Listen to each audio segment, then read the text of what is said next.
We've done Klopp, we've done Pep, we've done a couple of others along the way. I know we've done a Mikel Arteta tactic, but let's just hit another one, why don't we? This one is called Arteta's New Arsenal, or Mikel Arteta's 4-3-3. It's a new tactic from Tikitakamaster. We've seen him before. This one boasts dominant tactic, dominating the midfield, 100 plus goals per season. There is a massive write-up on the tactical analysis, so definitely check it out. But basically saying that he's created this 4-3-3. It can change to a 4-2-3-1 if Odegaard moves from the CM position and switches to an AM.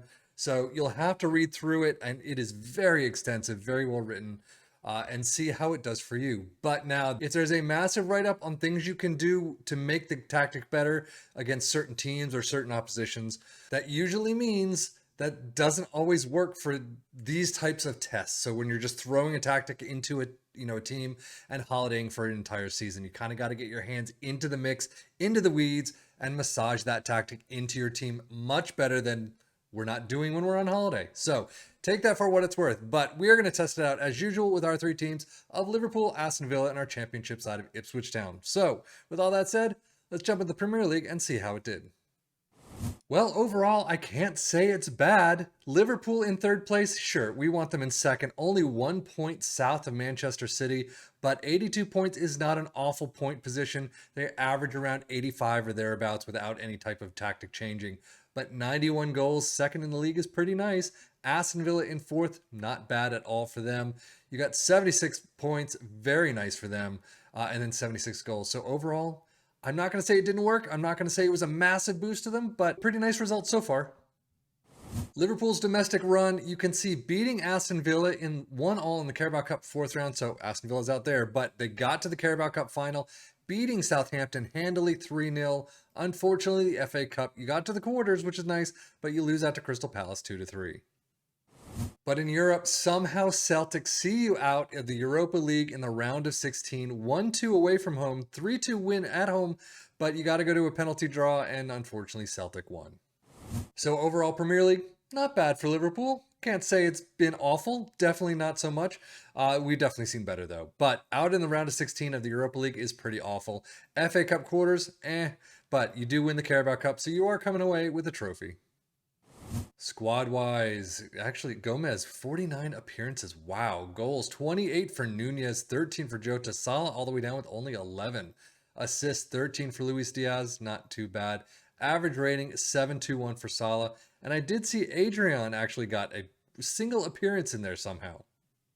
But now Aston Villa, we already saw they're out in the Carabao Cup fourth round against Liverpool 0-1, but they got to the FA Cup fifth round, lost to Manchester City 2-3. But doing a much better job in Europe, getting to the Europa Conference League final and winning against Fenerbahce 2-1. So overall, fourth place is not bad for Aston Villa whatsoever. Again, we've seen better, but we have definitely seen a lot worse. Winners of the Conference League is fantastic. Fifth round and fourth round of the FA Cup and Carabao Cup, not great. So overall, squad-wise, 26 goals for Ollie Watkins. We've seen more, but that's still a pretty nice tally. Assist 15 for Boubacar Kamara, and then average rating a 7.19 for Leon Bailey. 17 starts though. Liverpool's data hub does not sound like anything new. Very attacking minded, not quite through the roof, but you've got some really high numbers, well above Premier League average. Goals per game 2.39, conceded under 1, which is nice, but we'd like to see it a lot lower if possible for Liverpool at least.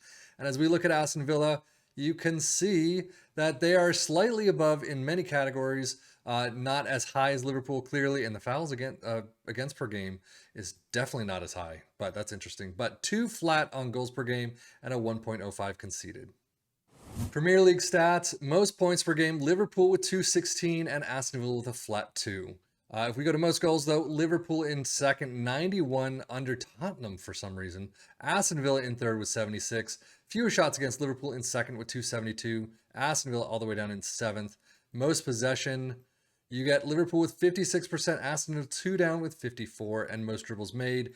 Liverpool with 646, Aston Villa just a bit below with 641, and then finally most shots for Liverpool clearly on top with 612, Aston Villa in fourth with 510.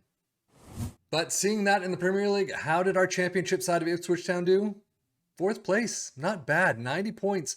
Again, we're going to say it time and time again in this tactic, apparently. They've done better. they've done a lot worse. So overall, 4th place. Media prediction is 10th.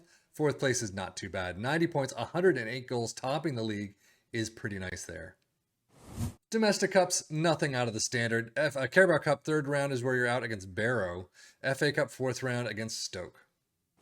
So overall, I forgot to show you the final, but Ipswich Town beating Swansea handily 4-1 in the playoff final. So they get promoted to the Premier League next season. 4th place, not too bad. FA Cup, Carabao Cup, yeah, it's standard. Stats for the team. Goals, only 12 for Luongo. Interesting. Connor Chaplin with 11. Again, Hurst all the way down with 7. Not starting much at all. Assist, 20 for Leif Davis, though. That is pretty nice. Average rating, a 721 for Diatta, coming in January. Interesting topping that one, but a 713 for longtime Leif Davis. Championship stats, Ipswich Town with a 1.84 points per game, but most goals, topping the league with 120. That is pretty rich. Fewest shots against, Ipswich Town in 4th with 391. Most dribbles made in 5th with 789. They are in most tackles won in 8th with 1018, and then up to most shots for in 3rd with 635. So the tactic itself. So we are starting with a sweeper keeper in defend, inverted wingback on the left in support, a fullback in support on the right with ball playing defenders in the central spots, a roaming playmaker, in support, and then a CM in attack above them next to a CM in support, wingers in attack up front, and then an advanced forward in attack all the way up front centrally. Positive mentality, in possession, attacking with his fairly wide. Approach play is pass into space. Focus play down the left and the right. Play out of defense.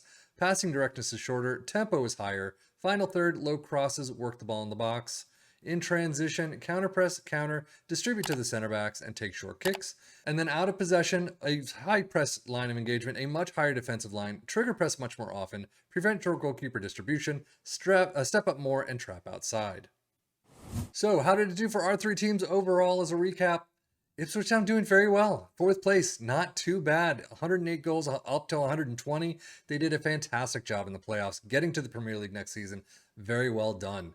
Liverpool, Aston Villa, not doing too bad themselves. Liverpool a little bit down from their 2nd place usual fitting, but Aston Villa way up to 4th. So overall, definitely want to take a look at. And with the write-up there, I think this is a phenomenal tactic to take a look at because you can just fit everything that he's saying into your tactic as best as possible and see where it takes you. But a lot of these other tactics, they just don't have that type of write-up, and you kind of just got to throw the tactic in and figure out your own tweaks from there. But that is it for me, Sefian FM, for the Football Manager blog channel, saying thank you as always for watching. Take care and enjoy.